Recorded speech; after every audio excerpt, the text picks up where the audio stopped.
اعوذ باللہ من الشیطان الرجیم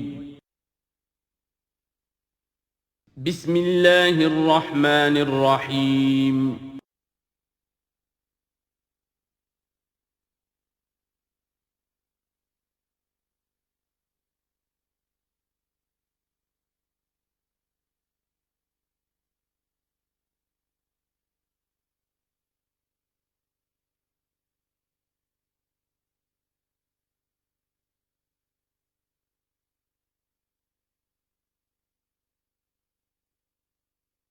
الحمد للہ وکفا والصلاة والسلام علی عباده الذین اصطفى خصوصاً علی افضلهم وخاتم النبیین محمد الامین وعلی آلہ وصحبہ اجمعین اما بعد فقد قال اللہ تبارک وتعالی کما ورد فی سورة الحج اعوذ باللہ من الشیطان الرجیم بسم اللہ الرحمن الرحیم ان اللہ یدافع عن الذین آمنوا ان اللہ لا يحب كل خوان کفور اذن للذین یقاتلون بانہم ظلموا وان اللہ علی نصرہم لقدیر الذين اخرجوا من ديارهم بغير حق الا ان يقولوا ربنا الله ولولا دفع الله الناس بعضهم ببعض لهدمت صوامع وبيع وصلوات ومساجد يذكر فيها اسم الله كثيرا ولينصرن الله من ينصره ان الله لقوي عزيز الذين إن مكناهم في الأرض أقاموا الصلاة وآتوا الزكاة وأمروا بالمعروف ونهوا عن المنكر ولله عاقبة الأمور صدق الله العظيم رب اشرح لي صدري ويسر لي أمري واحلل عقدة من لساني يفقهوا قولي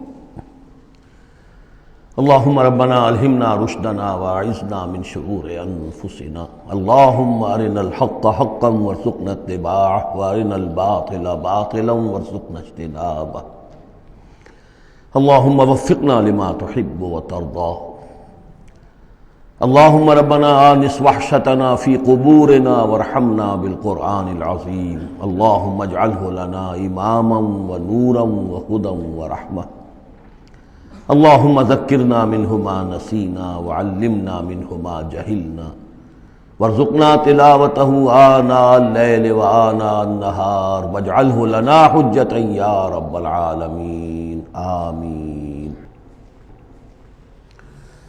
یہ بات میں عرض کر چکا ہوں کہ سورہ حج کے بعض مضامین بہت مشابہ ہیں سورہ بقرہ سے۔ اس سورہ مبارکہ کے بارے میں بعض حضرات کی رائے یہ ہے کہ یہ مدنی ہے، لیکن صحیح بات یہی ہے کہ یہ مکی صورت ہے۔ البتہ اس میں کچھ آیات ایسی ہیں کہ جو مدنی بھی ان کو قرار دیا جا سکتا ہے، اور ایک روایت جو حضرت عبداللہ ابن عباس رضی اللہ تعالی عنہما کی مجھے مل گئی ہے وہ یہ ہے کہ وہ اثناء سفر ہجرت میں نازل ہوئی، اور اس وقت ہمیں اب انہی آیات کا مطالعہ کرنا ہے۔ یہ آیات یوں سمجھیے کہ نبی اکرم صلی اللہ علیہ وسلم کی وہ جد و جہد اور آپ کی دعوت اور تحریک جو ہے اس میں ایک بڑے ٹرننگ پوائنٹ کو ریپرزنٹ کر رہی ہیں۔ یہ ایک بڑا فیصلہ کن موڑ ہے آپ کی جد و جہد میں۔ یہ مشابہت ذہن میں رکھیے کہ سورہ بقرہ میں بھی جہاں 23ویں رکوع میں تقریباً وسط ہے سورہ بقرہ کا، جس طرح یہ وسط ہے سورہ حج کا، وہاں بھی 23ویں رکوع میں رمضان مبارک اور روزے کی حکمتیں اور اس کے احکام کا بیان ہوا۔ 24ویں رکوع سے قتال فی سبیل اللہ اور اس کے ساتھ ہی حج کے دو جو رکوع ہیں مناسک حج پر مشتمل ہیں۔ یہاں پر بھی آپ دیکھیے کہ مناسک حج پر 2 رکوع مشتمل تھے اور اس کے فوراً بعد قتال کی بات ہو رہی ہے۔ بڑا گہرا ربط ہے ان دونوں کے اندر، اس لیے کہ قتال فی سبیل اللہ کا جو سب سے پہلا ہدف تھا وہ یہی تھا کہ توحید کا مرکز کعبۃ اللہ جو اصل میں خدا واحد کی عبادت کے لیے بنایا گیا تھا، اس وقت وہ مشرکین کے تسلط میں ہے اور انہوں نے اسے شرک کا اڈا بنایا ہوا ہے۔ تو گویا کہ اب پہلا جو فرض منصبی ہے امت مسلمہ کا وہ یہ ہے کہ اس مرکز توحید کو مشرکین کے تسلط سے واگزار کرا کے اسے واقعتاً توحید ہی کا مرکز بنا دیا جائے۔ اس اعتبار سے ظاہر بات ہے کہ جنگ ناگزیر ہے۔ یہ صرف وعظ سے ہونے والا کام تو نہیں تھا، اس کے لیے تو ظاہر بات ہے کہ طاقت کا استعمال ناگزیر تھا۔ اسی لیے مناسک حج کے ذکر کے فوراً بعد اب یہ تذکرہ ہو رہا ہے۔ یہ آیات میرے خیال میں اثناء سفر ہجرت میں نازل ہوئی ہیں۔ فرمایا ان اللہ یدافع عن الذین آمنوا، اللہ تعالیٰ مدافعت کرے گا اہل ایمان کی طرف سے۔ یعنی اب جو نیا دور شروع ہو رہا ہے جس میں کہ آرمڈ کانفلکٹ ہوگا، مسلح تصادم ہوگا، تو مسلمان اور اہل ایمان اپنے آپ کو اکیلا نہ سمجھے، بلکہ ان کی پشت پر اللہ ہے۔ ان کی طرف سے دفاع کرنے کے لیے اللہ تعالیٰ جو ہے وہ ان کی نصرت فرمائے گا۔ ان اللہ یدافع عن الذین آمنوا ان اللہ لا یحب کل خوان کفور، اللہ تعالیٰ کو بالکل پسند نہیں ہے یہ لوگ جو بہت خیانت کرنے والے ہیں اور ناشکرے ہیں۔ یہ کون ہیں؟ یہ قریش مکہ کہ جنہوں نے ایک طرف خیانت کی انتہا کر دی کہ توحید کے مرکز کو شرک کا اڈا بنا دیا۔ یہ امانت تھی ان کے پاس حضرت اسماعیل اور حضرت ابراہیم علیہ السلام کی، اور یہ تو اس لیے تعبیر کیا گیا تھا ربنا لیقیموا الصلاۃ، اور حضرت ابراہیم نے دعا کی تھی وجنبنی وبنی ان نعبد الاصنام، لیکن ان لوگوں نے خیانت کی ہے، ان کی وراثت کے اندر صحیح طرز عمل اختیار نہیں کیا بلکہ خیانت کی روش اختیار کی، اور کفور ہیں، بہت ناشکرے ہیں، اس لیے کہ اس گھر کی وجہ سے انہیں یہ حیثیت حاصل ہے کہ یہ مرکزی شہر بنا ہوا ہے پورے جزیرہ نما عرب کا۔ اس گھر کی وجہ سے انہیں ان کے قافلوں کو تحفظ حاصل ہے کہ ان کے اوپر کوئی حملہ نہیں کرتا، اور مشرق اور مغرب کی جو ٹریڈ ہے اس کے گویا کہ یہ ایک طرح سے پروپرائٹری ان کے پاس حقوق آ گئے، ایکسکلوسیو پروپرائٹری رائٹس، کہ ظاہر بات ہے کوئی اور قافلہ بچ کر جا نہیں سکتا قبائلی ریڈ سے اور حملے سے اور لوٹ مار سے، اور قریش کے قافلے کے اوپر کوئی حملہ کر نہیں سکتا، اسے کوئی چھو نہیں سکتا۔ تو اس گھر کی وجہ سے لإلاف قریش إِلَافِهِمْ رِحْلَةَ الشِّتَاءِ وَالصَّيْفِ فَلْيَعْبُدُوا رَبَّ هَذَا الْبَيْتِ، یہ جو ان کے قافلے سردیوں میں جاتے ہیں یمن کی طرف اور گرمیوں میں جاتے ہیں شام کی طرف، تو ان کو سمجھنا چاہیے کہ یہ ساری جو ان کی چلت پھرت ہے یہ تو اس گھر کے طفیل ہے، اس کی وجہ سے انہیں یہ پروٹیکشن حاصل ہے، اور انہوں نے ناشکری کی ہے۔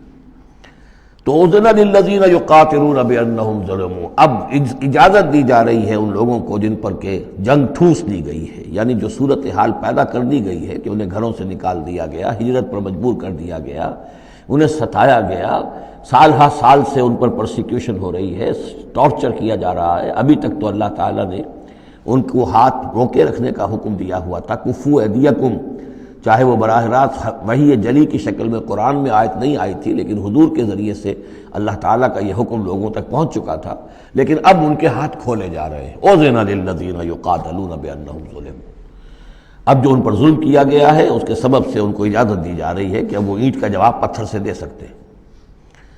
وَإِنَّ اللَّهَ عَلَىٰ نَصْرِهِمْ لَقَدِيرٌ، اور دوبارہ پھر تاکید کے ساتھ کہہ دیا کہ ان کو اپنے آپ کو اکیلے نہ سمجھیں، یقیناً اللہ تعالیٰ ان کی نصرت پر قادر ہے، ان کی مدد فرمائے گا۔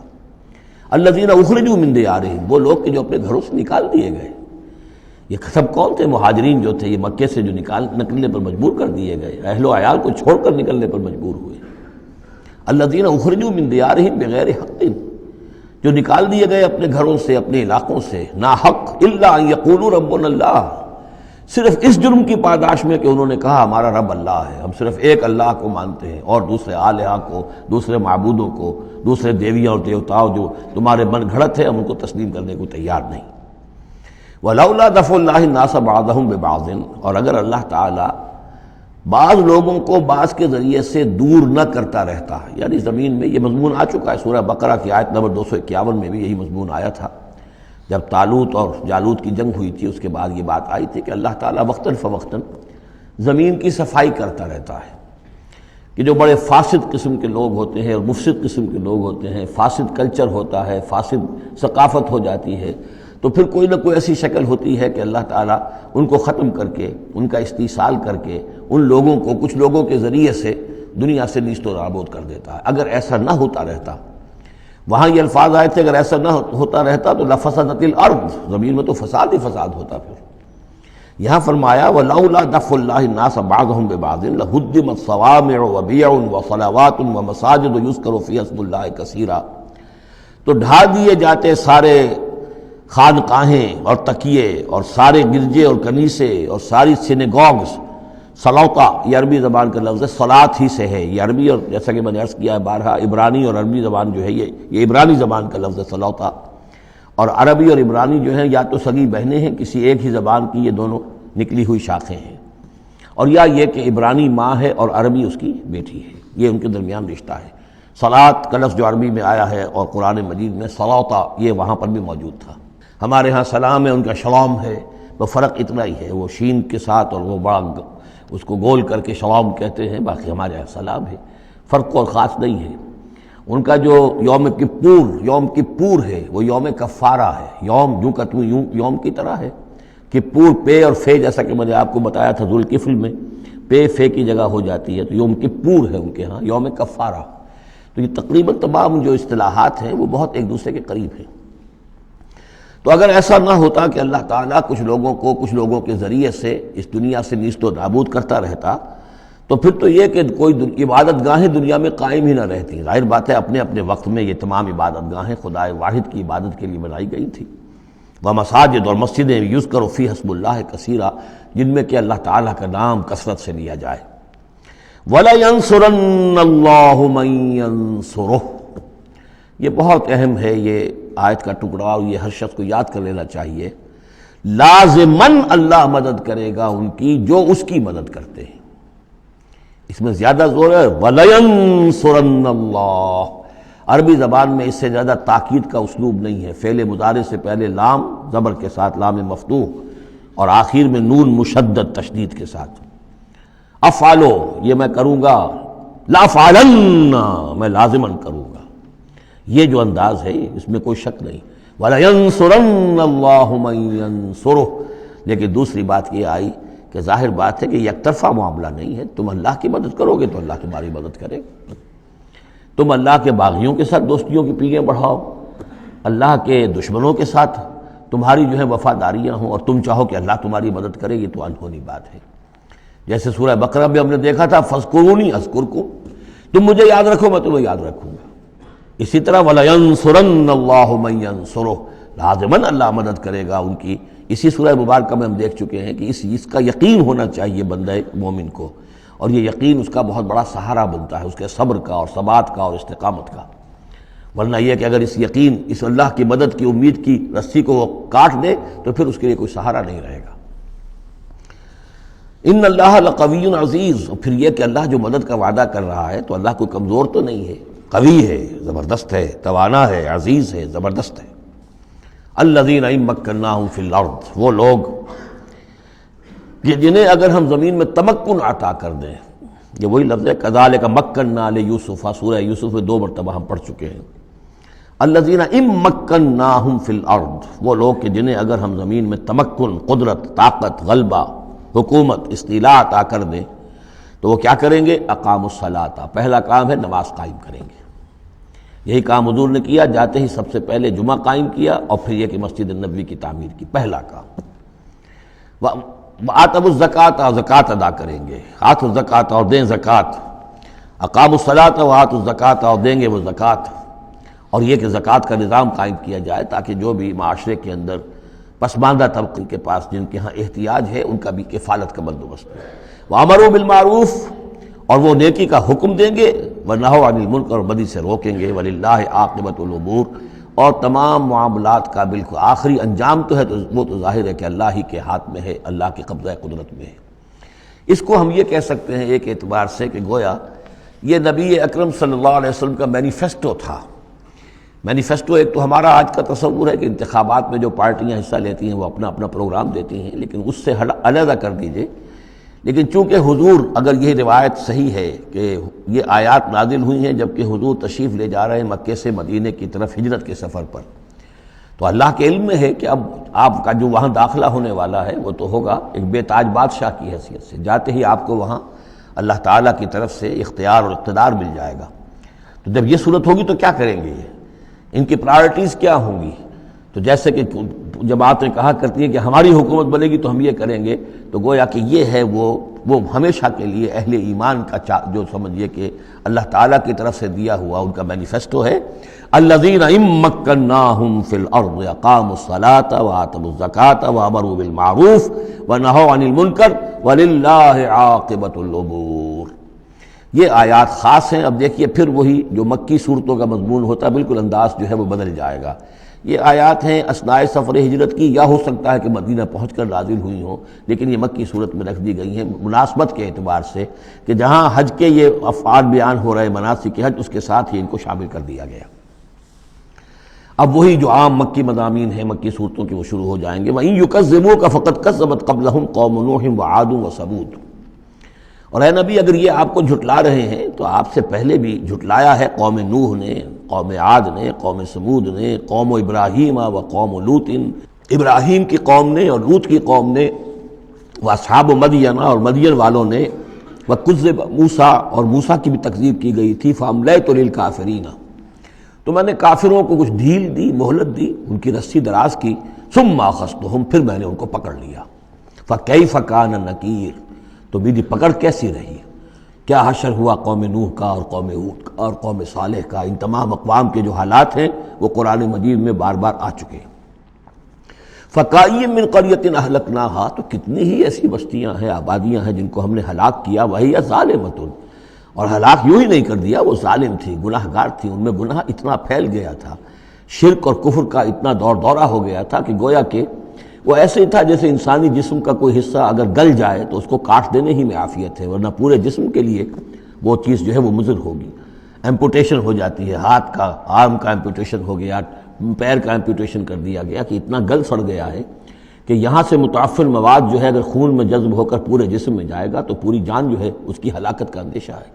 تو اللہ تعالیٰ اسی طریقے سے ان بستیوں کو کہ جو اس طریقے سے گندگی کا اور برائی کا اور معصیت کا اور سیئات کا مرکز بن چکی ہوں اور وہ پھوڑا بن چکی ہوں، پھر ان کے لیے یہی اللہ تعالیٰ کی طرف سے سرجیکل آپریشن ہوتا رہا ہے۔ فَكَأَيٍّ مِّن قَرْيَةٍ أَهْلَكْنَاهَا فَهِيَ ظَالِمَةٌ فَهِيَ خَاوِيَةٌ عَلَىٰ عُرُوشِهَا، وہ گری پڑی ہوئی ہیں اپنی چھتوں کے بل پر۔ وَبِئْرٍ مُعَطَّلَةٍ، کتنے ہی کنویں ہیں کہ جو بند پڑے ہوئے ہیں، بڑی محنت سے لوگوں نے اپنے اپنے زمانوں میں کھودے ہوں گے، ان سے پانی پینے والے لوگ ہوں گے یا جمگھٹے رہا کرتے ہوں گے لوگوں کے، اب معطل پڑے ہوئے ہیں۔ وقصر مشید، کتنے ہی محل ہیں جو ان میں بڑی گچکاری کی گئی ہے، بہت انہیں مضبوط بنایا گیا ہے۔ اب جاؤ الحمرا کو دیکھ لو، کبھی مسلمان حکومت کیا کرتے تھے، غرناطہ میں جاؤ اور دیکھو الحمرا محل کیسا ہے، جاؤ اور قرطبہ کی مسجد کو دیکھو کہ جہاں کوئی سجدہ کرنے والا نہیں ہے، کسی کو سجدے کی اجازت نہیں ہے۔ افلم یسیروا فی الارض، تو کیا یہ لوگ زمین میں گھومے پھرے نہیں ہیں، فتکون لہم قلوب یعقلون بہا، تو ہوتے ان کے دل جن سے یہ سمجھتے اور بات کو کی تہ تک پہنچتے۔ تو یہ جو لفظ قلب کے ساتھ عقل آیا ہے، اب اس کو اچھی طرح سمجھ لیجئے، چونکہ یہ بات میری تو آپ کے سامنے آ چکی ہے کہ میرے نزدیک انسان ایک مرکب وجود کا حامل ہے۔ اس کا ایک وجود حیوانی ہے، خالص حیوانی اور مکمل حیوان اور اعلیٰ ترین حیوان۔ انسان اعلیٰ ترین حیوان ہے، تمام حیوانوں میں سب سے افضل ہے، اور اس میں وہ ساری فیکلٹیز ہیں کہ جو حیوانات میں بھی ہوتی ہیں، لیکن اس کا ایک روحانی وجود ہے، وہ مکمل وجود ہے، انڈیپینڈنٹ ہے، بالکل اس حیوانی وجود سے ایک علیحدہ اور مستقل بذات وجود ہے۔ یہ دونوں کیسے جڑے ہوئے ہیں یہ ہم نہیں جانتے۔ وہ تو ہمیں یہ بھی معلوم نہیں کہ انسانی جسم میں جان کہاں ہے، کچھ پتہ نہیں، کہاں دل میں ہے کہیں ہے، تو دل تو بدل دیتے ہیں لوگ، پھر بھی وہ جان تو وہی کی وہی رہتی ہے۔ اب تو جو کچھ ہو رہا ہے آپ کو معلوم ہے، تو جان کہاں ہے، کس چیز سے متعلق، دماغ سے متعلق ہے، دل سے متعلق، کہاں سے متعلق؟ تو لائف ہی کو ہم نہیں جانتے، تو لائف سے آگے روح کا تعلق کس طور سے ہے ہم کیا جان سکتے ہیں؟ ہست رب الناس رابع جان الناس، اتصال بے تکیف بے قیاس، یہ متصل ہے، یہ جو روحانی وجود ہے اور حیوانی وجود ہے یہ متصل ہے، ملے ہوئے تو ہیں، لیکن یہ اتصال ایسا ہے بے تکیف بے قیاس، نہ اس کی کیفیت معلوم ہو سکتی ہے، نہ اس کو کسی اور چیز پر قیاس کیا جا سکتا ہے، لیکن ہے دو علیحدہ وجود۔ ایک وجود پہلے پیدا کیا گیا تھا، کما خلقناکم اول مرہ، دوسرا وجود اس عالم خلق کے اندر آتا ہے، اور ان میں سے ہر ایک کی، دونوں کی اپنی اپنی عقل ہے۔ روح کی اپنی عقل ہے، روح کی اپنی آنکھ ہے، روح کے اپنے کان ہیں، اور جسم کے حیوانی وجود کے اپنی آنکھیں ہیں، اپنے کان ہیں، اپنی عقل ہے۔ تو ان السمع والبصر والفؤاد، یہ حیوانی یہ گویا کہ انسان کے جو حیوانی ذرائع علم ہیں وہ یہ ہیں جن کے بارے میں گفتگو سورہ بنی اسرائیل کی اس آیت کے حوالے سے میں تفصیلاً کر چکا ہوں. ان السمع والبصر والفؤاد کل اولئک کان عنہ مسئولا. لیکن انسان کے اندر جو یہ روح ہے یہ دیکھتی بھی ہے، یہ سنتی بھی ہے، اس کے اپنے کان ہیں، وہ غیر مرئی کان ہیں، غیر مرئی آنکھیں ہیں، لیکن اس کی اپنی عقل ہے. اب یہاں دیکھیے یہ دونوں چیزیں واضح ہو جائیں گی. فتکون لہم قلوب یعقلون بہا، تو ہوتے ان کے دل کہ جن سے یہ بات سمجھتے، او آذان یسمعون بہا، یا ہوتے کان جن سے یہ سنتے. فإنها لا تعمل ابصار ولكن تعمل قلوب التي في الصدور، اس لیے کہ آنکھیں اندھی نہیں ہوا کرتی، دل اندھے ہو جاتے ہیں جو سینوں کے اندر ہے. یہ کون سا اندھاپا ہے؟ ابو جہل اندھا تھا کس اعتبار سے؟ ابو لہب اندھا تھا کس اعتبار سے؟ ولید بن مغیرہ اندھا تھا کس اعتبار سے؟ ان کی آنکھیں تو اندھی نہیں تھی، ان کے دل اندھے ہو گئے تھے، ان کی روحیں اندھی ہو گئی تھی. ان کے اوپر اپنی دنیاوی اغراض، اپنی ضد، اپنی ہٹ دھرمی اور اپنے تکبر اور اپنے جو بھی ان کے اندر عصبیتیں تھیں، اس کی وجہ سے اس طریقے سے ان کے اوپر پٹیاں پڑ چکی تھی کہ وہ روح نہ دیکھتی تھی نہ سنتی تھی. تو یہ ہے اصل میں یہ معاملہ. فإنها لا تعمل ابصار، ایک ہے آنکھیں اندھی، لیکن ہو سکتا ہے اس کا دل جو ہے وہ دوسروں سے کہیں زیادہ دیکھنے والا ہو. لیکن یہ کہ آنکھوں کا اندھا ہونا اتنا بڑی بات نہیں، اتنا دل کا اندھا ہونا. افلم یسیروا فی الارض فتکون لہم قلوب یعقلون بہا، تو کیا یہ زمین میں گھومے پھرے نہیں، پھر ہوتی ہیں ان کے دل کہ جن سے یہ بات کو سمجھتے. او آذان یسمعون بہا، یا ہوتے کان، روح کے کان کہ جن سے یہ سنتے. دیدن دیگر آموز، سنیدن دیگر آموز، اس لیے کہ ظاہر بات ہے بستیوں کو تو وہ دیکھتے تھے. کتا بھی دیکھ رہا ہے کہ کار آ رہی ہے، اسے بچنا ہے، وہ بھی اپنی جان بچاتا ہے. انسان نے بھی دیکھ لیا اور وہ بھی جان بچانے کے لیے ایک طرف ہو گیا، تو کوئی بڑا فرق نہیں. یہ حیوانی جو دیکھنا ہے وہ تو دیکھنا ہے، لیکن انسان کا دیکھنا کچھ اور ہے. فإنها لا تعمل ابصار ولكن تعمل قلوب التي في الصدور، اس لیے کہ آنکھیں اندھے نہیں ہوا کرتی بلکہ دل اندھے ہو جاتے ہیں جو سینوں کے اندر ہیں. اس لیے کہ روح کا مسکن قلب ہے، یہ ہم جانتے ہیں، روح کا مسکن قلب ہے. یہ ہم نہیں جانتے کہ کیسے، کس طرح. بہرحال دل کو آپ اگر کہیں کاٹیں گے پیٹیں گے تو کہیں وہ آپ کو اس میں روح نظر نہیں آئے گی، وہ غیر مرئی شے ہے، لیکن تعلق اس کا جو ہے وہ قلب انسانی کے ساتھ ہے. وَيَسْتَعْجِلُونَكَ بِالْعَذَابِ وَلَنْ يُخْلِفَ اللَّهُ وَعْدَهُ، اور یہ لوگ جلدی مچا رہے ہیں نبی آپ سے عذاب کی، اور اللہ تعالیٰ اپنے وعدے کی ہرگز خلاف ورزی نہیں کرے گا. وہ عذاب آئے گا، کس شکل میں آئے گا ابھی اللہ تعالیٰ نے اس کو چھپا کر رکھا ہوا ہے. کب آئے گا وہ بھی اللہ نے چھپایا ہوا ہے. وَإِنْ أَدْرِي أَقَرِيبٌ أَمْ بَعِيدٌ مَا تُوعَدُونَ، یہ ہم سورہ انبیاء میں پڑھائے ہیں کہ میں نہیں جانتا ہے نبی، آپ کہہ دیجئے قُلْ إِنْ أَدْرِي أَقَرِيبٌ أَمْ بَعِيدٌ مَا تُوعَدُونَ، کہ جس چیز کا تم سے وعدہ کیا جا رہا ہے، جس چیز کی دھمکی دی جا رہی ہے وہ قریب آ چکی ہے یا دور ہے. وَإِنَّ يَوْمًا عِندَ رَبِّكَ كَأَلْفِ سَنَةٍ مِّمَّا تَعُدُّونَ، اور یقیناً ایک دن آپ کے رب کے نزدیک 1000 برس کا ہے اس حساب سے جو تم تعداد جانتے ہو. انسانی عام حساب سے جو 1000 برس ہے، دنیا کا ہمارا حساب سے وہ در حقیقت اللہ کا ایک دن ہے. یہ مضمون چونکہ قرآن مجید میں پھر سورہ سجدہ میں پھر آئے گا، 2 مرتبہ آیا، تو یہ مضمون یوں سمجھیے کہ یہ محکمات میں سے، یہ متشابہات میں سے نہیں ہے. بات بالکل پختہ ہے اور واضح ہے. یدبر الامر من السماء الى الارض ثم يعرج الیہ فی یوم کان مقدارہ 1000 سنۃ مما تعدون.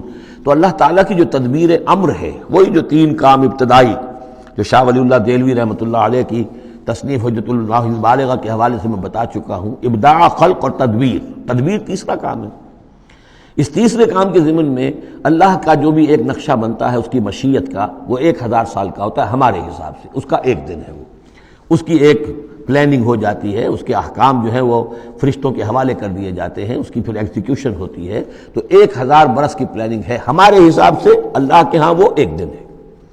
وَكَأَيٍّ مِّن قَرْيَةٍ أَمْلَيْتُ لَهَا، اور کتنی ہی بستیاں ایسی ہوئی ہیں کہ جنہیں ہم نے ڈھیل دی تھی.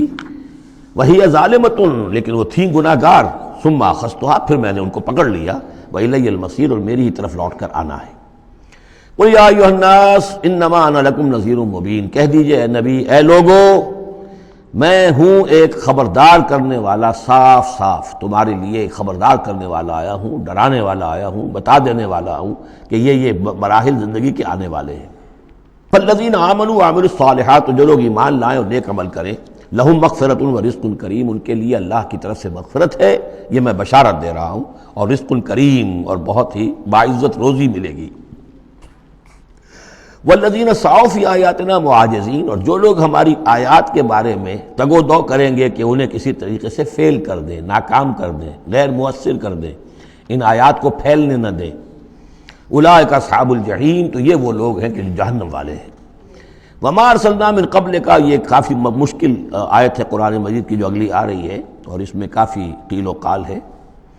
وما ارسلنا من قبلک من رسول ولا نبی الا اذا تمنى القى الشیطان فی امنیتہ، اور نہیں بھیجا ہم نے آپ سے پہلے بھی کوئی رسول، اے نبی صلی اللہ علیہ وسلم، نہ کوئی رسول نہ نبی، الا اذا تمنا، مگر یہ کہ جب اس نے خود کوئی خیال باندھا، کوئی پلاننگ کی، کوئی نقشہ بنایا اپنے کام کا۔ ایک تو یہ کہ اللہ کی طرف سے ہدایت آ رہی کہ اب یہ کیجئے، اب یہ کیجئے، اب یہ کیجئے، ظاہر بات ہے کہ اس میں تو کسی خطا کا کوئی امکان ہی نہیں، وہی چاہے وہ وحی جلی ہو اور چاہے وحی خفی ہو، نبی کے لیے وحی جلی وحی خفی دونوں محفوظ ہیں۔ وحی خفی کے اندر بھی شیطان یا شیطانی قوتیں کوئی در اندازی نہیں کر سکتی، لیکن یہ کہ کبھی ایسا بھی ہوتا ہے کہ وحی کی طرف سے کوئی بات نہیں آئی ہے، ظاہر بات ہے کہ یہ نہیں سمجھنا چاہیے کہ نبی کی حیثیت بالکل ایسے ہے جیسے وہ کسی زمانے میں، آج کل تو شاید وہ معاملہ ختم ہو گیا، وہ تار جو جاتے تھے گٹ گٹ گٹ گٹ گٹ ہو رہی ہے، ادھر سے ہو رہی ہے، ادھر سے وہ جو ہے مشین بول رہی ہے، تو بیچ میں تو مشین ہے، کچھ نہیں ہے۔ تو ایسا نہیں ہے کہ نبی کی اپنی کوئی شخصیت ہی نہ ہو، نبی کی اپنی کوئی سوچ ہی نہ ہو، نبی کی اپنی کوئی پلاننگ ہی نہ ہو۔ یہ تو عام انسان بھی دیکھیے، اگر کوئی آپ کو یہ کہے بس آپ کو تو جو کہا کرتے چلے جاؤ، تو آپ کہیں گے میری شخصیت، میری بھی کوئی سوچ ہے، میری بھی کوئی اس معاملے کے اندر مجھے بھی کوئی رائے جو ہے۔ تو نبی کا معاملہ یہ نہیں ہے کہ بس ہر لحظہ وہ اللہ کا حکم آ رہا ہے، نہیں، بلکہ یہ کہ ان کو ایک حکم دے دیا گیا، اس پر پھر وہ خود بھی سوچتے ہیں۔ تبلیغ کیجئے، جیسے حکم آیا انذر عشیرتک الاقربین، اب اپنے قریبی رشتہ داروں کو خبردار کیجئے۔ اب یہ کام نبی کا تھا کہ آپ نے حضرت علی کو حکم دیا کہ کھانے کا انتظام کرو، اور بنو ہاشم کے تمام مردوں کو آپ نے بلا لیا۔ یہ جو تدبیر ہے یہ یا محمد الرسول اللہ صلی اللہ علیہ وسلم کی، ان تدبیروں میں ایسا ہو سکتا ہے کہ کسی وقت کوئی خطا ہو جائے، کسی وقت کوئی بات جو ہے غلط بھی ہو جائے۔ یہ بات چونکہ اس کا ذاتی اجتہاد ہے، چنانچہ صحابہ کرام بھی یہ کرتے تھے۔ غزوہ بدر میں حضور نے جہاں حکم دیا تھا کیمپ لگانے کا، تو وہ جا کر بعض صحابہ پہنچ گئے کہ حضور دیکھیے اگر تو یہ وحی کے حکم کے تحت ہے، جو اللہ کا حکم ہے کہ یہاں کیمپ ہمارا ہونا چاہیے، سر تسلیم خم ہے۔ اگر یہ آپ کی ذاتی رائے ہے تو پھر ذرا اگر آپ اجازت دیں تو ہم کچھ اپنی رائے بھی پیش کریں۔ آپ نے فرمایا ہاں کہو۔ انہوں نے عرض کیا کہ ہمارے نزدیک جو تجربہ ہمیں جنگوں کا ہے، اس کے بنا پر ہم بھی سمجھتے ہیں کہ ہمارا جو پڑاؤ ہے، ہمارا کیمپ وہاں لگنا چاہیے، اس وادی کے اس گوشے میں۔ آپ نے فرمایا ٹھیک ہے، یہاں سے خیمے اٹھاؤ اور وہاں لگا دو۔ ظاہر بات ہے یہ تدبیر تھی ذاتی تھی محمد الرسول اللہ صلی اللہ علیہ وسلم کی۔ اس میں اختلاف کی صحابہ کو گنجائش ہے اور انہیں اپنی رائے پیش کرنے کا بھی موقع ہے۔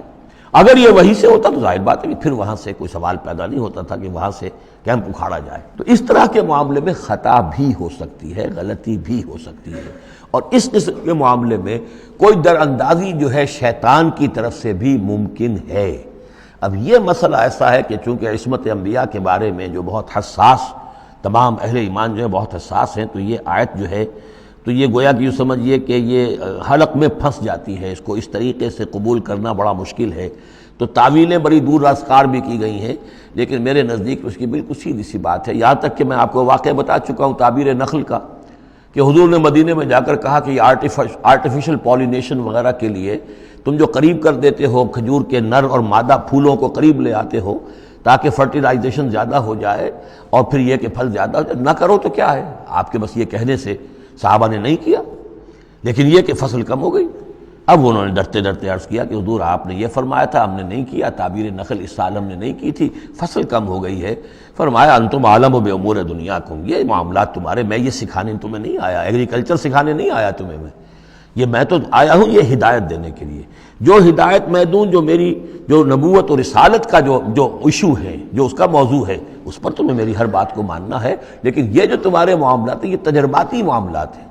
اب دیکھیے تجرباتی، چونکہ وہ تجربہ تھا انہیں، وہ کرتے تھے، زراعت کرتے تھے، اور انہیں یہ اندازہ ہو گیا تھا کہ ایسا ہو تو اس سے یہ کہ پھل زیادہ ہوتا ہے، تو تجربے پر تھا، اور تجربے ہی کی بنیاد پر سائنس ہے۔ پوری سائنس کیا ہے؟ ایکسپیریمنٹیشن ہے نا، اسی کے اوپر تو یہ سائنس ڈیولپ ہوئی ہے۔ ان چیزوں کو جو ہے وہ اس سے خارج سمجھیے، اس میں کوئی تعلق جو ہے دین کا اس سے نہیں ہے۔ انتم عالم بامور دنیاکم، تم اپنے ان دنیاوی معاملات کو جو تجربے پر جس کا دار و مدار و نثار ہے مجھ سے بہتر جانتے، یہ حدیث ہے بخاری شریف کی، الحمدللہ اللہ تعالیٰ ان پر لاکھوں نعمتیں اور اپنی رحمت نازل فرمائے، یہ چیزیں محفوظ رہ گئی ہیں ہمارے لیے، تبھی تو ہمارے لیے کچھ کہنے کا اور بولنے کا موقع ہے۔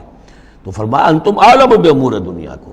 اسی طریقے کا مسئلہ یہ ہے وما ارسلنا من قبلک من رسول ولا نبی الا اذا تمنا، جب وہ کوئی اپنی اسکیم بناتے ہیں، اپنی پلاننگ کرتے ہیں، القى الشیطان فی امنیتہ، تو شیطان ان کے خیال میں کچھ ڈال دیتا ہے۔ امنیہ کہتے ہیں تمنا، آرزو۔ اب دیکھیے آدمی سوچتا ہے یہ حسرہ ہو جانا چاہیے، یہ کام یوں ہونا چاہیے، مثلا جب کہ آپ نے دیکھا کہ مکہ مکرمہ میں تو میرا قیام ناممکن ہو گیا ہے، اس لیے کہ ابو طالب کے انتقال کے بعد وہ جو خاندانی ایک پروٹیکشن حاصل تھی بنو ہاشم کی، وہ ختم ہو گئی، اور اب خاندان بنی ہاشم کا سردار بھی ابو لہب ہو گیا ہے کہ جو بہت ہی سخت دشمن ہے ذاتی طور پر حضور کا۔ تو پھر آپ نے سوچا اب کیا کروں، کس طرح جاؤں، کدھر دیکھوں، کسے آواز دوں، تو آپ نے طائف کا سفر کیا، لیکن یہ کہ وہاں پہ آپ جو ہے ناکام وہاں سے آنا پڑا، وہاں کوئی آپ کو ریسپانس نہیں ملی، بلکہ زندگی کا سخت ترین دن جو ہے حضرت عائشہ صدیقہ رضی اللہ تعالیٰ عنہ کی روایت موجود ہے، ان کے ہوش کے دوران تو سمجھیے کہ غزوہ احد کا دن سخت ترین تھا، تو انہوں نے کبھی پوچھ لیا کہ حضور آپ پر احد کے دن سے بھی سخت دن کوئی گزرا ہے؟ آپ نے فرمایا ہاں، طائف کا دن مجھ پر اس سے کہیں زیادہ سخت تھا، وہ سختی ہوئی حضور پر۔ لیکن اللہ تعالیٰ کی مشیت میں کیا تھا کہ یہ سعادت جو ہے یہ طائف کے لیے نہیں لکھی تھی، یہ سعادت یثرب کے لیے لکھی تھی، جو مدینہ منورہ بننے کی سعادت جو ہے، مدینہ النبی بننے کی سعادت اللہ کی حکمت میں مدینہ کے لیے تھی۔ وہاں حضور گئے بھی نہیں اور وہاں کے 6 آدمی ایمان لے آئے اور کھڑکی کھل گئی۔ وما ارسلنا من قبلک من رسول ولا نبی الا اذا تمنا القى الشیطان فی امنیتہ فینسخ اللہ ما یلقی الشیطان، پھر اللہ منسوخ کر دیتا ہے، ختم کر دیتا ہے اس چیز کو کہ جو شیطان نے ڈالا ہوتا ہے۔ ثم یحکم اللہ آیاتہ، پھر اللہ تعالیٰ اپنے فیصلوں کو پختہ کر دیتا ہے۔ یہاں آیت جو ہے آیات ہی فیصلوں کے معنی میں ہے۔ واللہ علیم الحکیم، اور اللہ سب کو جاننے والا، کمال حکمت والا ہے۔ یہ توجیہ ہے میرے نزدیک، اور یہ قریب ترین ہے اس توجیہ سے کہ جو موضح القرآن میں شاہ عبد القادر رحمۃ اللہ علیہ ان کی طرف سے ہے، تو اس حوالے سے واقعہ یہ ہے کہ مجھے اس پر کافی اطمینان ہے۔ لِيَجْعَلَ مَا يُلْقِي الشَّيْطَانُ فِتْنَةً لِلَّذِينَ فِي قُلُوبِهِم مَرَضٌ، اور اس میں بھی اللہ کی ایک حکمت ہے کہ شیطان کی طرف سے جو کوئی آمیزش ہو جاتی ہے کسی وقت اس قسم کے معاملات میں، تو اس کو اللہ تعالیٰ فتنہ بنا دیتا ہے ان لوگوں کے لیے جن کے دلوں میں مرض ہوتا ہے، روگ ہوتا ہے، وَالْقَاسِيَةِ قُلُوبُهُمْ، اور جن کے دل سخت ہو چکے ہوتے ہیں۔ وَإِنَّ الظَّالِمِينَ لَفِي شِقَاقٍ بَعِيدٍ، اور یقیناً ظالم جو ہیں وہ تو یقیناً مخالفت میں اور دشمنی میں بہت دور جا چکے ہیں۔ وَلِيَعْلَمَ الَّذِينَ أُوتُوا الْعِلْمَ، اور یہ تاکہ جان لے وہ لوگ کہ جنہیں علم دیا گیا تھا، انہ الحق من ربک، کہ یہ سب حق ہے آپ کے رب کی طرف سے۔ پھر جو بھی آخری فیصلہ اللہ کا آتا ہے اس پر پورا انشراح ہو جاتا ہے۔ فیؤمنوا بہ، تو وہ اس پر ایمان رکھتے ہیں، فتخبت لہ قلوبہم، اور اس پر ان کے دل جو ہے وہ اللہ کے سامنے جھک جاتے ہیں۔ وان اللہ لہادی الذین آمنوا الی صراط مستقیم، اور یقیناً اللہ تعالیٰ ہدایت دینے والا ہے ان کو جو ایمان لائیں سیدھے راستے کی طرف۔ یعنی کبھی اس طرح کی کوئی غلطی ہو بھی جائے، ایبریشنز جس کو ہم کہیں گے، ذرا کہیں ہو بھی جائے تو اللہ تعالیٰ پھر راستہ سیدھا کر دیتا ہے اور پھر ان کے رخ کو بالکل صحیح سمت میں موڑ دیتا ہے۔ وَلَا يَزَالُ الَّذِينَ كَفَرُوا فِي مِرْيَةٍ مِّنْهُ، اور یہ لوگ جو کفر کر رہے ہیں ان کو تو یہ تو شک و شبہ ہی میں رہیں گے، ان کے شکوک و شبہات کبھی ختم ہونے والے نہیں ہیں۔ حَتَّىٰ تَأْتِيَهُمُ السَّاعَةُ بَغْتَةً، یہاں تک کہ یا تو قیامت آ دھمکے ان پر اچانک، اور یاتیہم عذاب یوم عقیم، یا پھر وہ عذاب جو ہے بانج دن کا، یعنی ایسا دن کہ جو خیر سے خالی ہوگا، بانج ہوگا، بانج دن، یوم عقیم کا جو عذاب ہے وہ ان پر مسلط ہو جائے۔ الملک یومئذ للہ، اس دن راج ہوگا پھر صرف اللہ کا، کسی کے پاس کوئی اختیار نہیں ہوگا۔ یحکم بینہم، یعنی یہ کہ آج بھی راج تو اللہ ہی کا ہے، حکم اسی کا چل رہا ہے، لیکن یہ کہ پھر بھی کچھ نہ کچھ پردے پڑے ہوئے ہیں، کچھ نہ کچھ ڈرامے سے ہو رہے ہیں کہ یہاں یہ بادشاہ صاحب ہیں اور یہاں یہ سردار ہے قبیلے کا، کچھ نہ کچھ لوگوں کے نگاہوں کے اوپر پردے پڑے ہوئے ہیں، لیکن ایک دن آئے گا کہ وہ سب پردے اٹھ جائیں گے۔ لمن الملک اليوم للہ الواحد القہار، پکارا جائے گا آج کے دن کس کی بادشاہی ہے؟ اللہ کی جو واحد ہے، قہار ہے۔ یحکم بینہم، وہ ان کے مابین فیصلہ کرے گا۔ فالذین آمنوا وعملوا الصالحات فی جنات النعیم، تو جو لوگ ایمان لائے اور انہوں نے نیک عمل کیے ہوں گے وہ ہوں گے جنتوں میں، نعمتوں والے باغات میں۔ والذین کفروا وکذبوا بآیاتنا، اور وہ لوگ کہ جو کفر کی روش اختیار کریں اور ہماری آیت کو جھٹلائیں، فاولئک لہم عذاب مہین، تو ان کے لیے ہوگا اہانت آمیز، رسوا کن عذاب۔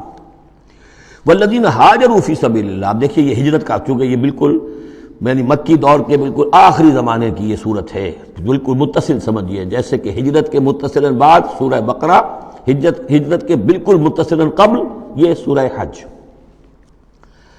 والذین ہاجروا فی سبیل اللہ ثم قتلوا، اور وہ لوگ جنہوں نے ہجرت کی اللہ کی راہ میں، پھر خواہ وہ قتل ہو گئے اور ماتو، یا یہ کہ اپنی طبعی موت مر گئے، لَيَرْزُقَنَّهُمُ اللَّهُ رِزْقًا حَسَنًا، دونوں صورتوں میں اللہ تعالیٰ ان کو لازماً بہت رزق حسن عطا فرمائے گا۔ وَإِنَّ اللَّهَ لَهُوَ خَيْرُ الرَّازِقِينَ، اور یقیناً اللہ ہی ہے بہترین رزق دینے والا۔ لَيُدْخِلَنَّهُمْ مُدْخَلًا يَرْضَوْنَ، اور وہ لازماً داخل کرے گا انہیں ان جگہ، ان مقامات پر کہ جن سے وہ راضی ہو جائیں گے۔ وَإِنَّ اللَّهَ لَعَلِيمٌ حَلِيمٌ، اللہ تعالیٰ یقیناً علیم ہے، سب کچھ جاننے والا، اور حلیم ہے، تحمل والا ہے۔ ذَلِكَ وَمَنْ عَاقَبَ بِمِثْلِ مَا عُوقِبَ بِهِ، یہ تو ہے ہی، اور یہ کہ جو شخص زیادتی کرے، جس نے بدلہ لیا بِمِثْلِ مَا عُوقِبَ بِهِ، جیسا کہ اس پر زیادتی کی گئی تھی، جیسا کہ اس پر ظلم کیا گیا تھا، ثُمَّ بُغِيَ عَلَيْهِ، پھر اس پر مزید زیادتی کی جائے، لَيَنْصُرَنَّهُ اللَّهُ، اللہ تعالیٰ اس کی لازماً مدد کریں گے۔ یعنی جو زیادتیاں ہو چکی ہیں مسلمانوں پر، اب ان کا حق ہے کہ ان کا بدلہ لیں، پھر اگر ان کی طرف سے اضافی زیادتی اور ہوگی تو پھر اللہ تعالیٰ کی طرف سے ان کی مدد کا پختہ وعدہ ہے۔ ان اللہ لعفو غفور، یقیناً اللہ تعالیٰ عفو اور غفور ہے، معاف فرمانے والا، درگزر کرنے والا ہے۔ ذالک بان اللہ یولج اللیل فی النہار، اور یہ اس لیے ہے، یعنی یہ کہ اللہ تعالیٰ کا پورا یہ نظام کائنات کا اسی طرح چل رہا ہے، اسی عدل پر، انصاف پر۔ یہ نہ ہو تو جیسے کہ ابھی آیت آئی تھی کہ اگر ایک گروہ کو دوسرے گروہ کے ذریعے سے ہٹاتے نہ رہتے، نیست و نابود نہ کرتے رہتے، تو زمین میں فساد بچ جاتا۔ لَهُدِّمَتْ صَوَامِعُ وَبِيَعٌ وَصَلَوَاتٌ وَمَسَاجِدُ يُذْكَرُ فِيهَا اسْمُ اللَّهِ كَثِيرًا، اس طرح فرمایا کہ ہمارا ایک نظام ہے جو اس دنیا کا ہے، اس طرح کا ایک نظام جو ہے وہ آفاقی بھی ہے۔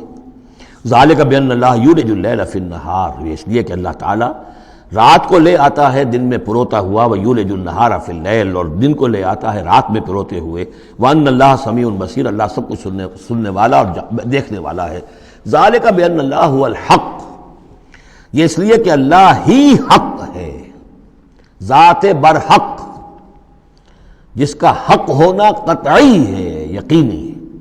وَأَنَّ مَا يَدْعُونَ مِن دُونِهِ هُوَ الْبَاطِلُ، اور جس کو وہ پکار رہے ہیں اس کے سوا وہ سب باطل ہے، آدر ہوا ہے، ان کی کوئی حیثیت نہیں۔ وَأَنَّ اللَّهَ هُوَ الْعَلِيُّ الْكَبِيرُ، اور یہ کہ یقیناً اللہ تعالیٰ ہی ہے سب سے بلند و بالا اور سب سے بڑا۔ أَلَمْ تَرَ أَنَّ اللَّهَ أَنزَلَ مِنَ السَّمَاءِ مَاءً، کیا تم نے دیکھا نہیں کہ اللہ نے اتارا آسمان سے پانی، فَتُصْبِحُ الْأَرْضُ مُخْضَرَّةً، تو زمین سبز ہو جاتی ہے، سرسبزی شادابی نظر آتی ہے۔ ان اللہ لطیف الخبیر، یقیناً اللہ تعالیٰ بڑی ہی خفیہ تدبیریں کرنے والا اور ہر شے سے باخبر ہے۔ باریک بین بھی اس کے معنی ہے لطیف کے، اور خفیہ تدبیر کرنے والا۔ لہو ما فی السماوات و ما فی الارض، جو کچھ آسمانوں میں ہے وہ بھی اسی کا ہے، اور جو کچھ زمین میں ہے وہ بھی اسی کا ہے۔ وان اللہ لہو الغنی الحمید، اور یقیناً اللہ تعالیٰ الغنی ہے، یعنی اسے کوئی احتیاج نہیں، الحمید ہے، اپنی ذات میں خود محمود ہے، ستودہ صفات ہے، اسے کسی حمد کی ضرورت نہیں۔ الم تر ان اللہ سخر لکم ما فی الارض والفلک تجری فی البحر بامرہ، کیا تم نے دیکھا نہیں کہ اللہ تعالیٰ نے تمہارے لیے مسخر کر دیا ہے، تمہاری خدمت گزاری میں، تمہاری ضروریات کی بہم رسانی میں لگا دیا ہے ان سب چیزوں کو جو زمین میں ہے، والفلک، اور کشتی کو، تجری فی البحر بامرہ، جو چلتی ہے سمندر میں اور دریا میں اس کے حکم سے، وَيُمْسِكُ السَّمَاءَ أَن تَقَعَ عَلَى الْأَرْضِ، اور وہی ہے جو تھامے ہوئے آسمان کو کہ وہ گر نہ جائے زمین پر، إِلَّا بِإِذْنِهِ، مگر اس کے حکم سے۔ ان اللہ بالناس لرؤوف الرحیم، یقیناً اللہ تعالیٰ انسانوں کے حق میں بہت ہی شفیق ہے، نرمی کرنے والا ہے اور مہربان ہے۔ وَهُوَ الَّذِي أَحْيَاكُمْ، وہی ہے جس نے تمہیں زندہ کیا، یعنی پہلے تم مردہ تھے۔ سورہ بقرہ میں بھی آیت آپ دیکھ چکے ہیں، بالکل اس کے ہم وزن آ رہی ہے۔ کیف تکفرون باللہ وکنتم امواتا فاحیاکم ثم یمیتکم ثم یحییکم ثم الیہ ترجعون۔ اب یہاں صرف یہ کہ کنتم امواتا کے الفاظ کو دوبارہ نہیں لائے، هو الذی احیاکم ثم یمیتکم ثم یحییکم، تم مردہ تھے پھر تمہیں زندہ کیا، پھر تمہیں موت دے گا، پھر زندہ کرے گا۔ مردہ تھے یعنی یہ ہمارا وہ دور ہے جبکہ روحانی عالم ارواح میں ہم سے عہد لینے کے بعد ہمیں سلا دیا گیا، الست بربکم، اس کے بعد کسی کولڈ سٹوریج کے اندر تمام ارواح کو رکھ دیا گیا، وہ ہماری پہلی موت تھی، پہلی نیند تھی جو ہم سوئے رہے۔ اس کے بعد جاگے ہیں تو اس عالم خلق کے اندر کسی رحم مادر کے اندر وہ روح جو ہے وہ لا کر ایک جنین کے ساتھ جوڑ دی گئی، یہ ہمارا احیاء اول ہو گیا۔ اس کے بعد پھر یہاں ہم رہیں گے تو یہ زندگی ہے دوسری، اور اس کے بعد جب موت ہوگی تو احیاء یہ اماتہ ثانی ہو جائے گا، پھر اللہ اٹھائے گا بعد الموت، وہ احیاء ثانی ہو جائے گا۔ یہ سورہ غافر میں مضمون آئے گا، اس کا کلائمیکس جو ہے سورہ غافر میں ہے۔ وَهُوَ الَّذِي أَحْيَاكُمْ ثُمَّ يُمِيتُكُمْ ثُمَّ يُحْيِيكُمْ إِنَّ الْإِنسَانَ لَكَفُورٌ، یقیناً انسان جو ہے وہ ناشکرا ہے۔ لِكُلِّ أُمَّةٍ جَعَلْنَا مَنْسَكًا هُمْ نَاسِكُوهُ، ہم نے ہر امت کے لیے ان کے قربانی کے طریقے، طور طریقے، عبادات کے آداب ہم نے مقرر کر دیے ہیں جو اس کی پیروی کرتے ہیں۔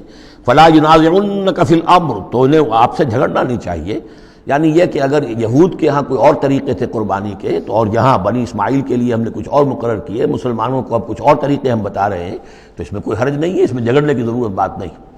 یہ پہلے پڑھ چکے ہیں اسی صورت میں کہ ہم نے ہر امت کے لیے منسک مقرر کیے ہیں۔ وَلِكُلِّ أُمَّةٍ جَعَلْنَا مَنْسَكًا لِيَذْكُرُوا اسْمَ اللَّهِ عَلَىٰ مَا رَزَقَهُم مِّن بَهِيمَةِ الْأَنْعَامِ فَإِلَٰهُكُمْ إِلَٰهٌ وَاحِدٌ فَلَهُ أَسْلِمُوا وَبَشِّرِ الْمُخْبِتِينَ۔ تو ہر قوم کے لیے، ہر امت کے لیے اللہ تعالیٰ نے قربانی کے قواعد و ضوابط بنائے، تو وہ اس کی پیروی کرتے ہیں۔ فَلَا يُنَازِعُنَّكَ فِي الْأَمْرِ، تو انہیں جھگڑنا نہیں چاہیے نبی آپ سے اس معاملے میں۔ وَادْعُ إِلَىٰ رَبِّكَ، اور اپنے رب کی طرف آپ بلاتے رہیے۔ إِنَّكَ لَعَلَىٰ هُدًى مُسْتَقِيمٍ، یقیناً آپ تو ہدایت کے، سیدھی ہدایت کے راستے پر ہیں۔ وَإِن جَادَلُوكَ، اور اگر یہ آپ سے جھگڑے، فَقُلْ اللَّهُ أَعْلَمُ بِمَا تَعْمَلُونَ، تو کہیے بھئی اللہ کو بہتر معلوم ہے جو آپ کر رہے ہیں، میں جو سمجھتا ہوں حق ہے، جو حق میرے پاس آئے میں اس کی پیروی کر رہا ہوں، آپ اگر اپنی جگہ سمجھتے ہیں کہ آپ زیادہ حق پر ہیں تو ٹھیک ہے، آپ جانیں، آپ کا رب جانے۔ اللہ یحکم بینکم یوم القیامہ، اللہ فیصلہ کر دے گا تمہارے مابین قیامت کے دن، فیما کنتم فیہ تختلفون، ان تمام چیزوں کے بارے میں جس میں تم اختلاف کرتے رہے تھے۔ الم تعلم ان اللہ یعلم ما فی السماء والارض، کیا تم جانتے نہیں کہ اللہ تعالیٰ جانتا ہے جو کچھ کہ ہے آسمان میں اور زمین میں۔ ان فی ذالک کتاب، اور یہ ایک کتاب میں لکھا ہوا ہے، یہ وہی ام الکتاب ہے، وہی اللہ تعالیٰ کے علم قدیم کی کتاب ہے۔ ان ذالک علی اللہ یسیر، اور یہ چیز اللہ پر بہت آسان ہے، تمہیں مشکل معلوم ہوتا ہے۔ وَيَعْبُدُونَ مِن دُونِ اللَّهِ مَا لَمْ يُنَزِّلْ بِهِ سُلْطَانًا، اور وہ پوج رہے ہیں، پرستش کر رہے ہیں اللہ کے سوا ایسی چیزوں کی جس کے لیے کہ اللہ نے کوئی سند نہیں اتاری۔ یعنی اللہ کو تو ہم بھی مانتے ہیں، وہ بھی مانتے ہیں، اب اضافی جس کو وہ مانگ رہے ہیں تو اللہ کی طرف سے کوئی سند ہونی چاہیے ان کے لیے، تب تو درست ہے، اگر اللہ کی طرف سے سند نہیں ہے تو وہ بے بنیاد ہے۔ وَمَا لَيْسَ لَهُم بِهِ عِلْمٌ، نہ صرف کوئی سند نہیں ہے، کوئی علم بھی نہیں ہے، کوئی معقول بات ہو، کوئی دلیل ہو، کوئی بنیاد ہو، کوئی منطق کے اندر، کوئی حقیقت کے اندر، بالکل بے بنیاد باتیں۔ وَمَا لِلظَّالِمِينَ مِن نَصِيرٍ، اور ایسے ظالموں کا کوئی مددگار نہیں ہوگا۔ وَإِذَا تُتْلَىٰ عَلَيْهِمْ آيَاتُنَا بَيِّنَاتٍ، اور جب ان کو سنائی جاتی ہیں پڑھ کر ہماری آیات بینات، تعرف فی وجوہ الذین کفروا المنکر، تو تم دیکھتے ہو کہ ان کافروں کے چہروں کے اندر سخت ناگواری کے آثار پیدا ہو جاتے ہیں، بجائے اس کے کہ وہ اللہ کی آیات سن کر ان کے دل کھل اٹھیں، ان کے اندر خوشی کی کیفیت پیدا ہو، انبساط پیدا ہو۔ ہمارے رب کا کلام ہے، تعرف فی وجوہ الذین کفروا المنکر، تم دیکھتے ہو بڑی ناگواری کے آثار ہیں۔ یکادون یسطون بالذین یتلون علیہم آیاتنا، ان قریب ہوتا ہے کہ پل پڑیں گے، وہ حملہ آور ہو جائیں گے، تکہ بوٹی کر دیں گے ان کی جو انہیں ہماری آیات پڑھ کر سنا رہے ہیں۔ قل افانبئکم بشر من ذالکم، ان سے کہیے تو کیا میں تمہیں بتاؤں جس قدر تمہیں ناگواری اس وقت ہو رہی ہے، تم پر بڑی سختی بیت رہی ہے اللہ کی آیات جو تمہیں سنائی جا رہی ہیں، کیا اس سے بھی زیادہ بری بات کون سی ہے بتاؤں؟ النار، وہ آگ جس کے کہ تم مستحق ہو رہے ہو اپنے اس کفر اور انکار کی وجہ سے۔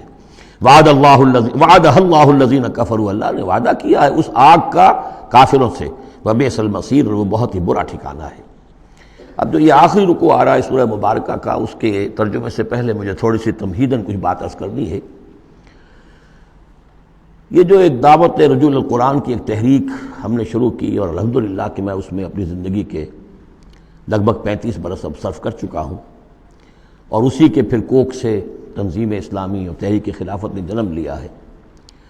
اس دعوت رجوع القرآن کی جو بنیاد ہے اور جس کو کہ میں نے ذریعہ بنایا ہے قرآن مجید سے لوگوں کو متعارف کرانے کا، اور قرآن مجید کے ذریعے سے دین کے جامع تصور کو لوگوں کے سامنے پیش کرنے کا، اور قرآن مجید کے ذریعے سے دین کی طرف سے جو بنیادی فرائض ہم پر عائد ہوتے ہیں اس کا ایک جامع تصور دینے کا جو میں نے کام کیا ہے، اس کے لیے ذریعہ میں نے بنایا ہے ایک منتخب نصاب کو، مطالعہ قرآن حکیم کا منتخب نصاب۔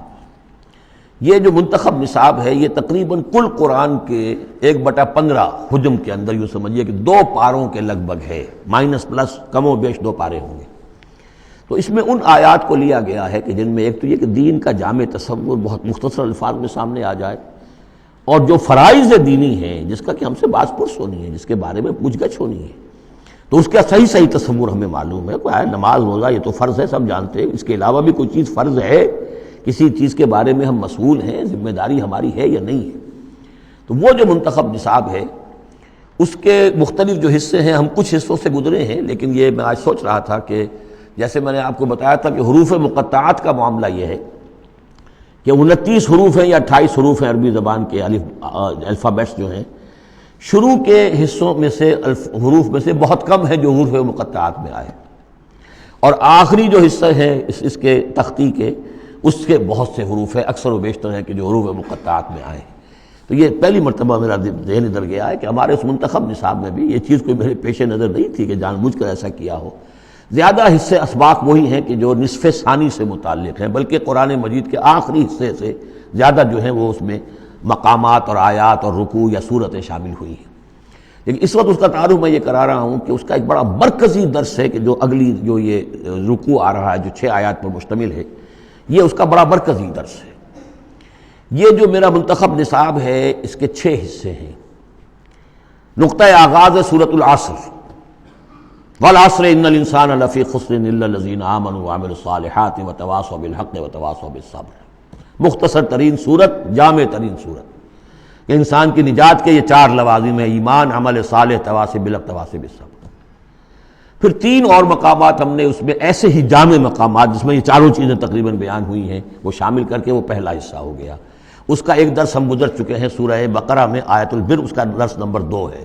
لیس البر ان تولوا وجوہکم قبل المشرق والمغرب، نیکی جو تم نے سمجھی ہوئی ہے، کسی نے کسی شے کو نیکی سمجھا ہوا، کسی نے کسی کو نیکی سمجھا ہوا ہے۔ اصل نیکی کیا ہے، پوری نیکی کیا ہے، نیکی کی روح کیا ہے، جڑ بنیاد کیا ہے، نیکی کے مظاہر کیا ہیں، ان مظاہر میں پھر اقدمیت کس چیز کی ہے، اولیت کس شے کی ہے، ثانوی درجے میں کون سی ہے، پھر چوٹی کیا ہے، سمم بونم کیا ہے، سب سے اونچا جو مقام ہے، جو مقام مطلوب ہے وہ کیا ہے۔ اسی طریقے سے پھر اس کا دوسرا حصہ جو ہے اس منتخب نصاب کا، اس میں کچھ ایمان سے متعلق مباحث ہیں۔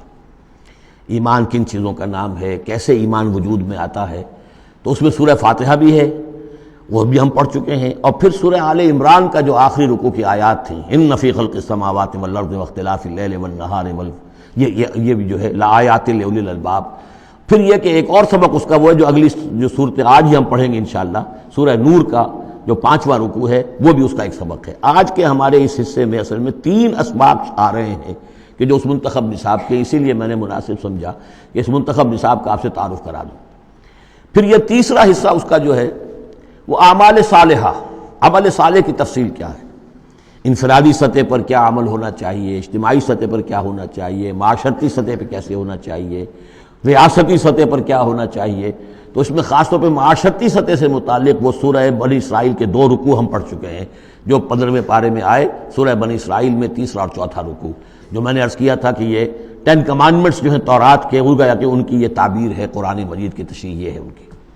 تو اس طریقے سے یہ درس جو ہمارا وہ چلتا ہوا، پھر آخر تک اب جو حصے آئیں گے میں بر وقت آپ کو بتاتا جاؤں گا، لیکن یہ درس جو ہے یہ بھی در حقیقت اس کے تیسرے حصے کا آخری یا چوتھے حصے کا پہلا درس ہے، بالکل مرکزی جگہ، 3 حصے ادھر 3 حصے ادھر۔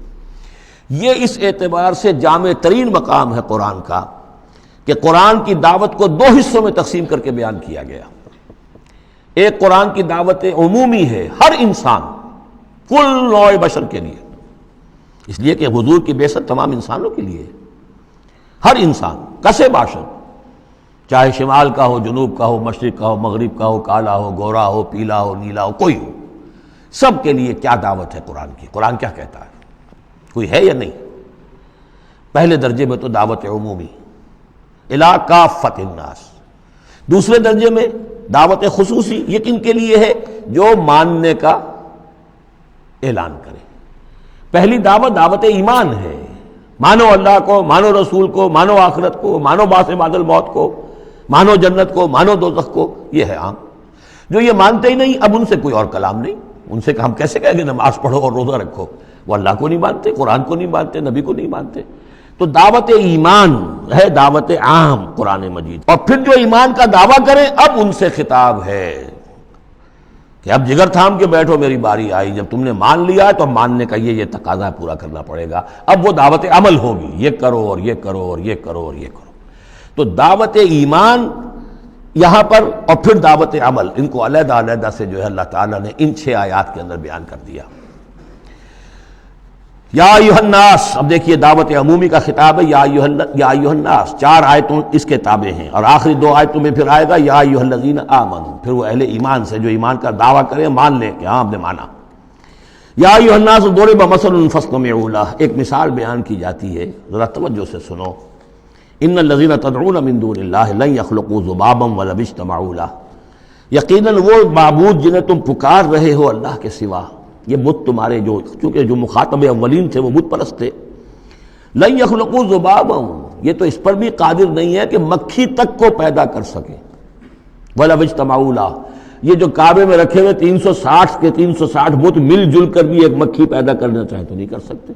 سامنے کی بات تھی، تو صرف شعور دلانا تھا، جیسے حضرت ابراہیم نے بھی ان بتوں کو توڑ کے ذرا انہیں آمادہ کر دیا ایک دفعہ کہ وہ اپنے گریبانوں میں جھانکیں ضرور، ایک دفعہ حقیقت ان پر منکشف ہو گئی۔ اسی طرح یہ مثال دی جا رہی ہے، وَإِن يَسْلُبْهُمُ الذُّبَابُ شَيْئًا، اور یہ تو بات بہت دور کی ہے کہ وہ مکھی کو پیدا کریں، مکھی ان سے کوئی چیز چھین کر لے جائے، ان کے سامنے حلوے مانڈے رکھتے ہو، مکھیاں منمناتی ہیں، وہ تو مکھیاں بھی اڑا نہیں سکتے۔ إِن يَسْلُبْهُمُ الذُّبَابُ شَيْئًا لَا يَسْتَنقِذُوهُ مِنْهُ، تو اسے واپس چھین نہیں سکتے، حاصل نہیں کر سکتے۔ ضعف الطالب والمطلوب، بہت کمزور ہے طالب بھی اور مطلوب بھی۔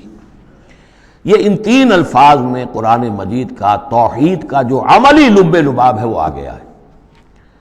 انسان جو ہے، جو بھی کسی بھی درجے میں باشعور انسان ہے، اس کا کوئی نہ کوئی آئیڈیل ہے، آدرش ہے، کوئی نصب العین ہے جس کے لیے وہ بھاگ دوڑ کرتا ہے، محنت کرتا ہے دن رات۔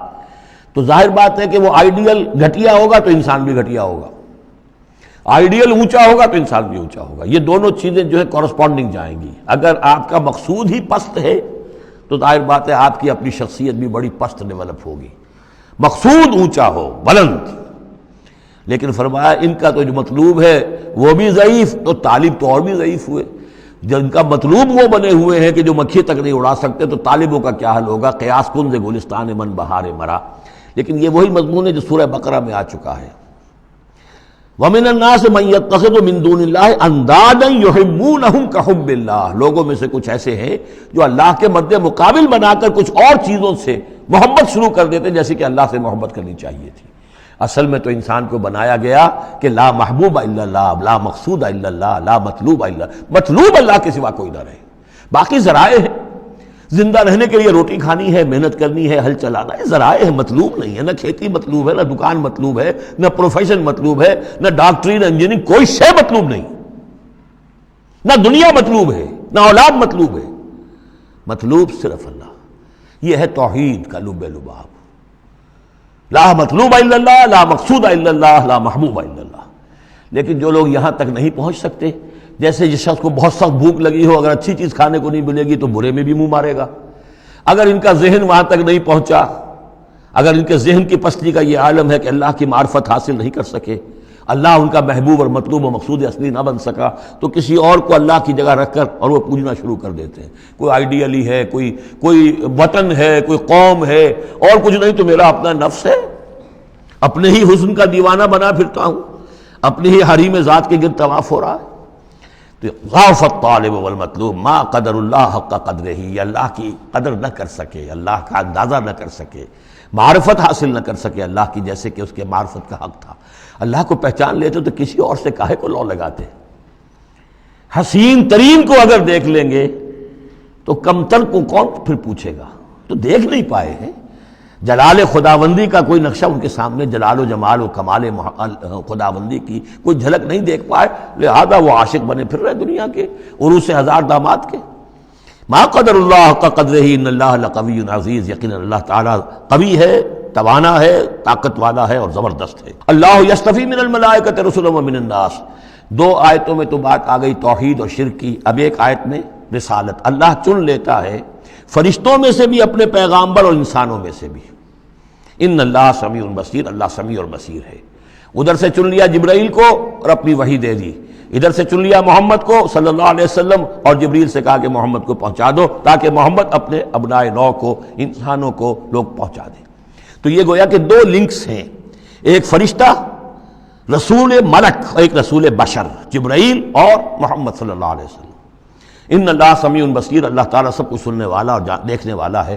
یعلم ما بین ایدیہم وما خلفہم، وہ جانتا ہے جو کچھ ان کے سامنے ہے اور جو کچھ ان کے پیچھے ہے۔ وإلی اللہ ترجع الامور، اور پھر تمام معاملات اللہ ہی کی طرف لوٹا دیے جائیں گے۔ یہ آخرت آ گئی، توحید، رسالت، آخرت، یہ ہے ثلاثی، یہ امور ثلاثہ ہیں جن پر ایمان کی دعوت، اور یہ دعوت ہے یا ایھا الناس، اے بنی نوع آدم، اے انسانوں۔ اب بات ہے دوسرے مرحلے پر، جنہوں نے کہا اچھا جی ہم نے مانا اللہ کو، مانا رسول کو، مانا ہم نے آخرت کو، بعث بعد الموت کو، ہم تسلیم کرتے ہیں انا للہ و انا الیہ راجعون۔ تو اب ہے عمل کا مرحلہ، یا ایھا الذین آمنوا، اے وہ لوگوں جو ایمان کا دعویٰ کر رہے ہو، اقرار کر رہے ہو۔ اب بات بدل گئی، اب دیکھیے فعل امر آ رہے ہیں۔ پہلے میں فعل امر کوئی تھا ہی نہیں، سوائے اس کے کہ ضربت مثلا فاستمعوا لہ، بس وہ ایک فعل امر آیا تھا، ذرا توجہ سے سنو، باقی کچھ نہیں۔ حقائق بیان کر دیے، توحید، رسالت، معاد۔ اب جو لوگ ان کو مانتے ہیں، یا ایھا الذین آمنوا ارکعوا واسجدوا واعبدوا ربکم وافعلوا الخیر لعلکم تفلحون، اے ایمان کے دعوے دارو، رکوع کرو، جھکو اللہ کے سامنے، واسجدوا، اور جھکو، پروسٹریٹ بیفور ہم، اس کے سامنے سر سجود ہو جاؤ، واعبدوا ربکم، اور اپنے رب کی بندگی، مکمل بندگی، ٹوٹل بندگی، اس کی پرستش ہی پرستش نہیں، بندگی بھی، زندگی آمد برائے بندگی، زندگی بے بندگی شرمندگی، وفعلوا الخیر، اور نیک کام کرو، بھلے کام کرو۔ اب بھلا کام کون سا رہ گیا؟ وعبدوا میں تو سب کچھ آ گیا، بھلا کام کیا ہے؟ عبادت میں تو جو اللہ نے حکم دیا وہ ہم نے کر دیا، ہم نے بندگی کا حق ادا کر دیا۔ اب فعل خیر کیا ہے؟ وہ یہ ہے کہ خدمت خلق میں اپنے آپ کو لگا دو، اور خدمت خلق صرف یہ نہیں ہے کہ بھوکے کو کھانا کھلا دیا جائے، یہ بھی خدمت خلق ہے۔ سب سے بڑی خدمت خلق کیا ہے؟ ان کی عاقبت سنوارنے کی کوشش کرو، یہ سموچے جہنم کے اندر جا رہے ہیں، گویا کہ دعوت، ان کو بچاؤ، ان لوگوں کو اس حقائق سے خود بھی جن سے کہ تم آشنا ہو گئے ہو، جو حقائق تم پر منکشف ہو گئے ہیں، ان سے انہیں بھی روشناس کرو تاکہ ان کی عاقبت سنور جائے، ان کی بھی زندگی درست ہو جائے۔ لعلکم تفلحون، یہ کرو گے تو فلاح پاؤ گے۔ بہت اہم نکتہ ہے یہ۔ اے ایمان کے دعوے دارو، یہ نہ سمجھ بیٹھو بس ایمان لے آئے تو بس فلاح ہی فلاح ہے، اب کامیابی ہو گئی بس، نہیں، یہ شہادت گاہ الفت میں قدم رکھنا ہے، یہ تو ابھی قدم رکھا ہے آپ نے، اب یہ کرو اور یہ کرو اور یہ کرو اور یہ کرو تاکہ فلاح پاؤ۔ اگر اس کے بغیر فلاح کی توقع کیے بیٹھے ہو تو یہ تمہارا اپنا خیال ہے، وشفل تھنکنگ ہے۔ تلک امانیکم قل ہاتوا برہانکم ان کنتم صادقین، یہ تو پھر تمہاری اپنے من گھڑت خیالات ہیں۔ اور اس سے بھی اگلا حکم ہے وجاہدوا فی اللہ حق جہادہ، جہاد کرو پھر اللہ کے لیے جیسا کہ اس کے لیے جہاد کا حق ہے۔ جی نہیں، یہ سجدہ جو ہے صرف حضرت شافعی کے نزدیک ہے، امام شافعی کے۔ وجاہدوا فی اللہ حق جہادہ، اور جہاد کرو اللہ کے لیے جیسا کہ اس کے لیے جہاد کا حق ہے۔ هو اجتباکم، اس نے تمہیں چن لیا ہے۔ کیا مانی؟ اب نبوت محمد پر ختم ہو رہی ہے صلی اللہ علیہ وسلم، اب آئندہ جبریل کسی کے پاس وحی نہیں لائیں گے کہ پھر وہ وحی پہنچائے لوگوں کو۔ اب یہ کام یہ کہ وہی جو جبریل وحی لائے اور جو محمد نے تمہیں پہنچا دی، اب تمہیں پہنچا دی ہے پوری نوع انسانی کی تک۔ یہ ہے تیسری لنک، هو اجتباکم، اپنے نصیب پر فخر کرو، اللہ نے تمہیں چن لیا ہے، سلیکٹ کر لیا ہے۔ یہ بالکل وہی مضمون اب آ گیا جو سورہ بقرہ میں آیا تھا، وَكَذَلِكَ جَعَلْنَاكُمْ أُمَّةً وَسَطًا لِتَكُونُوا شُهَدَاءَ عَلَى النَّاسِ وَيَكُونَ الرَّسُولُ عَلَيْكُمْ شَهِيدًا، وہی مضمون آ رہا ہے، هُوَ اجْتَبَاكُمْ وَمَا جَعَلَ عَلَيْكُمْ فِي الدِّينِ مِنْ حَرَجٍ، اور تمہارے لیے تو ہم نے دین کے اندر کوئی تنگی رکھی ہی نہیں، ملت ابیکم ابراہیم، یہ تمہارے جد اجداد ابراہیم ہی کی ملت ہے۔ هُوَ سَمَّاكُمُ الْمُسْلِمِينَ، اسی نے تمہارا نام مسلم رکھا ہے، اللہ نے تمہیں اس مسلم کا خطاب دیا ہے۔ حضرت ابراہیم نے بھی یہی کہا تھا، ربنا وجعلنا مسلمین لک ومن ذریتنا امة مسلمۃ لک، ہماری امت میں سے بھی ایک امت مسلمہ اٹھائی ہو، من قبل وفی ھذا، اس سے پہلے بھی اور اس میں بھی، لیکون الرسول شہیدا علیکم وتکونوا شہداء علی الناس، وہی مضمون جو سورہ بقرہ میں تھا، وکذالک جعلناکم امۃ وسطا لتکونوا شہداء علی الناس ویکون الرسول علیکم شہیدا۔ فرق کیا ہے؟ وہاں پہلے امت کا ذکر ہے پھر رسول کا ذکر، یہاں پہلے رسول کا ذکر ہے پھر امت کا ذکر۔ لِيَكُونَ الرَّسُولُ شَهِيدًا عَلَيْكُمْ وَتَكُونُوا شُهَدَاءَ عَلَى النَّاسِ فَأَقِيمُوا الصَّلَاةَ۔ بس اس کو اپنی پوری طرح سمجھنے کے بعد اب بسم اللہ کرو، قدم آگے بڑھاؤ، تو سب سے پہلے قدم کہاں بڑھاؤ گے؟ فَأَقِيمُوا الصَّلَاةَ وَآتُوا الزَّكَاةَ، نماز قائم کرو، زکوٰۃ ادا کرو، واعتصموا باللہ، اور اللہ کے ساتھ چمٹ جاؤ، اللہ کے دامن سے وابستہ ہو جاؤ، ہوا مولاکم، وہ تمہارا مولا ہے، مددگار ہے، پشت پناہ ہے، حمایتی ہے، فنعم المولا ونعم النصیر، کیا ہی اچھا ہے حمایتی اور کیا ہی اچھا ہے مددگار۔ بارک اللہ لی ولکم فی القرآن العظیم ونفعنی وإیاکم بالآیات والذکر الحکیم۔